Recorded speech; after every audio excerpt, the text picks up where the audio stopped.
Hi everybody, it's time for another J9’s Patio Chat check-in. I hope that you had a good day. Monday is in the books, so let's get right to our birthdays. And today is Patio Chat number 414. We're on the countdown now. I guess we could do 450, but let's face it, we're on the countdown to 500. 500 straight days that I will be joining you.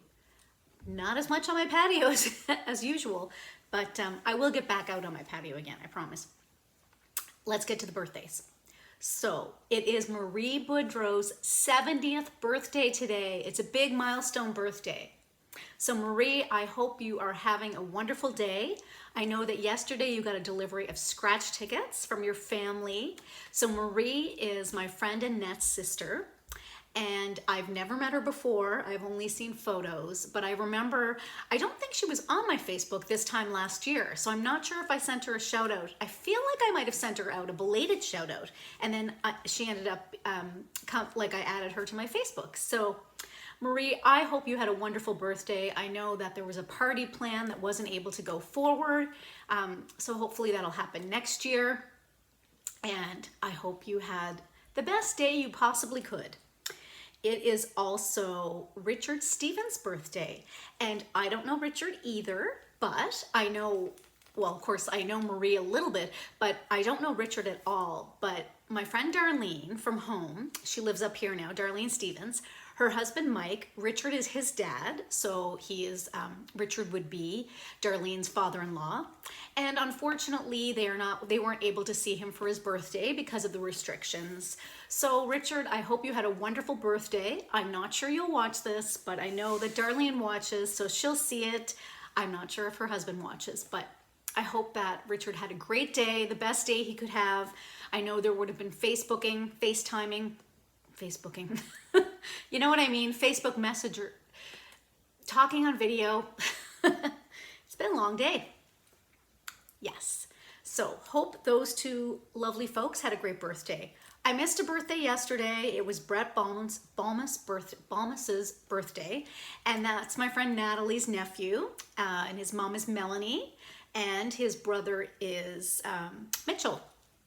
I feel like there's another brother. There is. I'm really sorry. I forget the other brother. Mitchell, Brett. Oh my goodness. And I know there's another brother, and I'll tell you tomorrow. Natalie, tell me who your other nephew is. I can look it up. I can't believe I'm forgetting. Sorry, Melanie. But I hope Brett had a great birthday yesterday. So I wanted, as I told you, I'm going to be naming things throughout the month, and May is also Cystic Fibrosis Awareness Month. Cystic fibrosis is a special cause in my heart. I didn't know a lot about it, and I first learned a lot about it when I had a roommate, Shanda, who is a close friend of mine. We went to York together. She has cystic fibrosis, and that's when I first learned about it and really learned about it. We lived together, and I had a whole new appreciation for my health. Because Shanda often had to check herself into the hospital. Sometimes she would show up with a breathing machine in our living room. And these were things that I just didn't really understand because I had been very lucky to have fairly good health growing up. So it was Shanda who first really educated me about cystic fibrosis. And then many years later, my friend Tim, I met here in, well, he doesn't live, actually he does live in Halifax now. And he also has CF, and I learned a lot from him as well. And he's been one of the big advocates in our province to get drugs for people living with CF. So I'm sure any of you here in Nova Scotia, you would have heard his name, you would have seen him on the news, and he's done a lot of fundraisers, he's done a lot of advocacy. So I'm sending this message out to both Shanda and Tim, and asking everyone to learn more about cystic fibrosis. The positive thing is that the life expectancy for cystic fibrosis has increased, but still a very, very serious and something that everyone should learn about if they don't already know. So sending that shout out. Today I had the opportunity to take a 4K run, to take a 4K run. That sounded weird. I ran 4K today. So I've had 2 runs and a walk, and we're on day 3 of May. So so far I've had activity every day, and hopefully that will continue. It is my birthday month, which I did not mention yesterday. Anyway, but it is. And so you may or may not hear that once in a while. So anyway, it was a beautiful day here in Halifax. I also had the opportunity to volunteer at the rapid testing site at the Central Library, and I felt very lucky because I was signed up to be a screener and I got to be outside. So I was one of the first people. So they have a few screeners outside, and basically those are the folks, for those of you who have taken a rapid test, and if you haven't, this is the process. You come up and there are people outside that screen you, that ask screening questions to ensure that you should be getting a rapid test. For example, if you have symptoms, you shouldn't be getting a rapid test. If you've been called by public health to isolate, then you shouldn't be getting a rapid test. Those are just examples. If you've traveled outside of Nova Scotia, PEI, you shouldn't be getting a test. So there's just a few examples. So you go through a series of screening questions. So I did that today, and the weather was beautiful, so it was a wonderful opportunity to be outside. I had a really great experience. I found that people were very kind for the most part. I did have a woman that wasn't super happy, and I don't know what if she was nervous about getting the test, but she wasn't very nice. But anyway, I saw so many people today, so that's to be expected, and I don't know what her life experience is and what might have been going on for her. But it is a good reminder to folks that when you go to the rapid testing site, not that you should ever treat anybody poorly, but whatsoever, even if they're getting paid to be there, but the people that are at the rapid testing site for the most part, and I think almost 100%, are volunteers, and so they're giving of their time.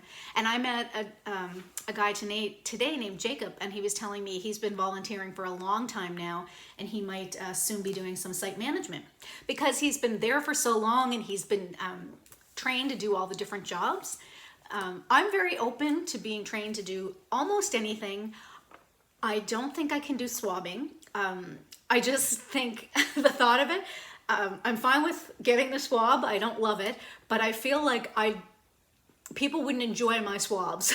I just think it's a real skill. So I'm so thankful though that other people volunteer to do that because it's a very important job. We need people swabbing noses. So thanks again so much to all of the folks that have been volunteering and getting, helping to keep rapid testing going in our province.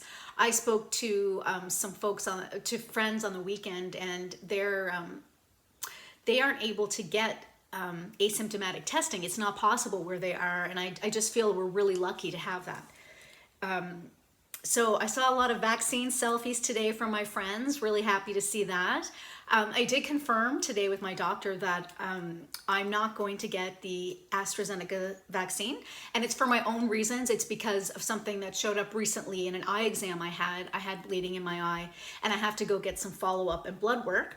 And as a result of that, there's just a bit of a concern. So I will wait in my age group for the next available vaccine. So that's okay. It's always good. It's always good to do consultation with your doctor or healthcare professional. So didn't work out for me, but I see a lot of people getting the vaccine. A lot of my friends that were in that age category getting AstraZeneca. And I love seeing the vaccine selfies, regardless of which vaccine you get. Thanks everyone for sharing those, and thanks for getting vaccinated.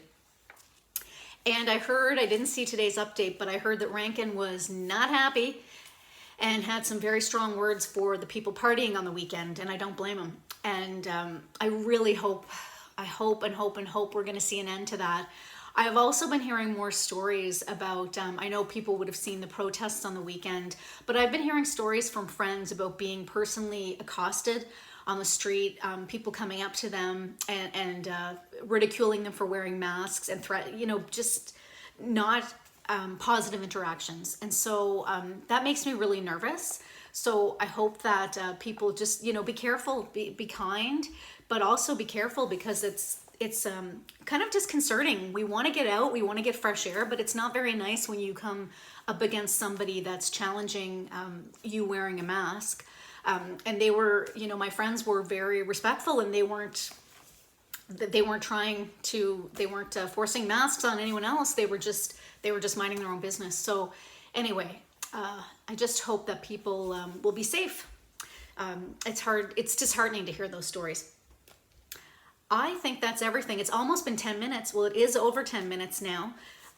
My brother's listening to this on 3-speed, no doubt, if he is even bothering to listen.